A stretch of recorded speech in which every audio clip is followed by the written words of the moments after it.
നമസ്കാരം, ഞാൻ ഡോക്ടർ പ്രമീള ജോജി, തിരുവനന്തപുരം കിംസ് ഹെൽത്തിലെ paediatric emergency and critical care കൺസൾട്ടൻ്റാണ്. നമ്മുടെ കുഞ്ഞുങ്ങൾക്ക് അവരുടെ വളർച്ച, അവരുടെ ഡെവലപ്മെൻറ്റ്, അതായത് അവരുടെ വളർച്ച, അവരുടെ ഗ്രോത്ത് ആൻഡ് ഡെവലപ്മെൻറ്റ്, അവർ വളർന്നു വരുന്നപ്പോൾ അവരുടെ ശാരീരികവും മാനസികമായിട്ട് വളർച്ച ഏത് തലത്തിലാണ് നമ്മൾ ഹെൽപ്പ് ചെയ്യേണ്ടതെന്നതിനെക്കുറിച്ച് നമുക്ക് കുറച്ച് സംസാരിക്കാം.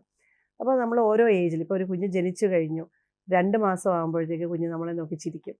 4 മാസം ആകുമ്പോഴത്തേക്ക് കുഞ്ഞിൻ്റെ കഴുത്തുറച്ചിരിക്കണം.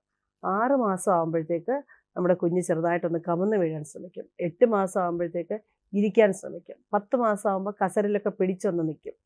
1 വയസ്സൊക്കെ ആകുമ്പോൾ പതുക്കെ നടന്നു തുടങ്ങും. അപ്പോൾ ഈ ഒരു ഡെവലപ്മെൻറ്റ് നോർമലി വരണം.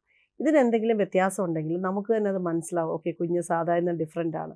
അപ്പോൾ നമ്മളത് കൺസേൺഡ് ആയിട്ട് നമ്മൾ പീഡിയാട്രിഷ്യൻസിനോട് പറയാം, പീഡിയാട്രിഷ്യനെ ഡെവലപ്മെൻറ്റ് നോക്കി. ഇത് കുഞ്ഞുങ്ങളുടെ മോട്ടോർ ഡെവലപ്മെൻറ്റ്.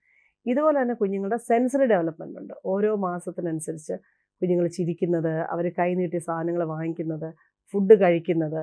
അപ്പോൾ നമ്മൾ എന്താ ചെയ്യേണ്ടത്, ആ പ്രായത്തിനനുസരിച്ചുള്ള ആ ഡെവലപ്മെൻറ്റ് കുഞ്ഞുങ്ങൾക്ക് ആഴം നോക്കേണ്ടത് വളരെ ഇമ്പോർട്ടൻ്റ് ആണ്. അപ്പോൾ ഇതിന് ഏറ്റവും തകരാറ് എന്താണെന്ന് പറയുക, ഈ സെൻസറി ഡെവലപ്മെൻറ്റ്. മോട്ടോർ ഡെവലപ്മെൻറ്റ് കുഞ്ഞുങ്ങളുടെ നടക്കും.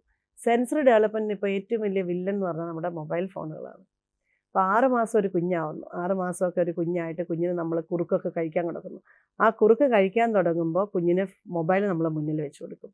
ഒരിക്കലും അങ്ങനെ ചെയ്യരുത്. നമ്മൾ മൊബൈൽ വെച്ച് ഫുഡ് കൊടുക്കുമ്പോൾ ഈ കുഞ്ഞ് അല്ലെങ്കിൽ എന്താ ചെയ്യേണ്ടത്, നമ്മൾ സ്പൂൺ എടുക്കുന്ന ഈ സ്പൂണ്, പാത്രം, അമ്മയുടെ മുഖം, ഇതൊക്കെ കുഞ്ഞ് ശ്രദ്ധിക്കും. നമ്മൾ ഫുഡ് കൊടുക്കുന്നവരുടെ മുഖം, നമ്മൾ കഥ പറഞ്ഞു കൊടുക്കുന്നത്, ഇത് കുഞ്ഞുങ്ങൾ ശ്രദ്ധിക്കും.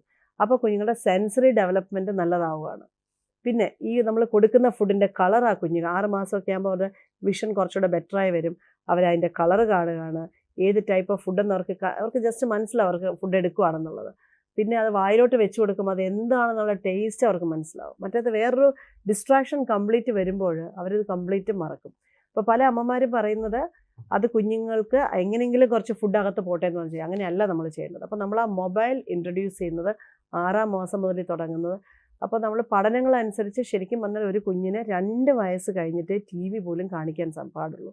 അത് തന്നെ 1 മണിക്കൂർ കൂടുതൽ കണ്ടിന്യൂസ് ആയിട്ട് ഒന്നും പാടില്ല. അപ്പോൾ നമ്മൾ ആലോചിക്കുക നമ്മൾ എങ്ങനെയാണ് നമ്മുടെ കുഞ്ഞുങ്ങൾക്ക് ചെയ്യുന്നതെന്നുള്ളത്. അപ്പോൾ മൊബൈൽ നിർത്തണം. അപ്പോൾ ചെറിയ കുട്ടിക്ക് ഒക്കെ ആഹാരം കഴിക്കുമ്പോഴൊക്കെ, മുതിർന്ന കുട്ടികൾ ഇതിന് അഡിക്റ്റഡ് ആയി ഗെയിംസും ഒക്കെ ആയിട്ടിരിക്കുമ്പോൾ അവരുടെ വായനാശീലം ഇല്ലാതെയാവുന്നു. അവർ മറ്റുള്ളവരോട് സംസാരിക്കുന്നത് ഇല്ലാതാവുന്നു, എല്ലാവരുമായിട്ട് ഇടപെടുന്നത് ഇല്ലാതാവുന്നു. അപ്പോൾ അവർ ഭയങ്കര ഇറിറ്റേറ്റഡ് ആവുന്നു. എന്തെങ്കിലും ഇപ്പോൾ മൊബൈൽ വാങ്ങിച്ചു കഴിഞ്ഞാൽ വളരെ ദേഷ്യമായിരിക്കും. അപ്പോൾ ഇത് നമ്മൾ പേരൻസ് തന്നെ ക്രിയേറ്റ് ചെയ്യുന്ന ഒരു പാൻഡമിക്കാണിത്. അത് നമ്മളത് മാറ്റണം. ഇപ്പോൾ കുഞ്ഞുങ്ങളുടെ ഡെവലപ്മെൻറ്റിന് വളരെ ഇമ്പോർട്ടൻസ് കൊടുക്കണം. അവരുടെ 4 മേഖല, അതായത് മോട്ടോർ ഡെവലപ്മെൻറ്റ്, ഇപ്പോൾ ഞാൻ ഈ പറഞ്ഞ പോലെ സെൻസറി ഡെവലപ്മെൻറ്റ്, അവരുടെ ലാംഗ്വേജ്. ചില കുഞ്ഞുങ്ങൾ സംസാരം മാത്രം താമസിക്കും. അപ്പോൾ വളരുമ്പോൾ ശരിയായിക്കോളൂ, അല്ലെങ്കിൽ പ്ലേ സ്കൂളിൽ വിട്ടാൽ ശരിയായിക്കോളൂ. അങ്ങനെയല്ല.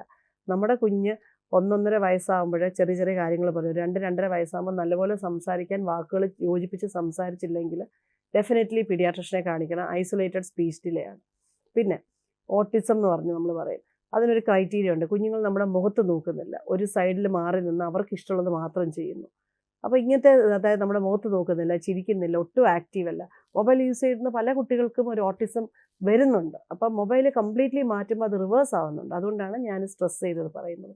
അപ്പോൾ ഇത് നമ്മൾ ശ്രദ്ധിക്കുക ഓരോ ഏജ് അനുസരിച്ച്. പിന്നെ 4-മത്തേത് നമ്മുടെ സോഷ്യൽ ഇൻട്രാക്ഷൻ, മറ്റുള്ളവരോട് ഇടപെടുന്നത്, സംസാരിക്കുന്നത്, ഒരു ഗുഡ് മോർണിംഗ്, അല്ലെങ്കിൽ വലിയ മുതിർന്ന കുട്ടികളൊക്കെ നമ്മളൊരു good morning, good afternoon, hello, thanks, ഈ മാജിക് വേർഡ്സ് ഒക്കെ നമ്മുടെ കുഞ്ഞുങ്ങളെ നമുക്ക് പഠിപ്പിച്ച് വയ്ക്കാം.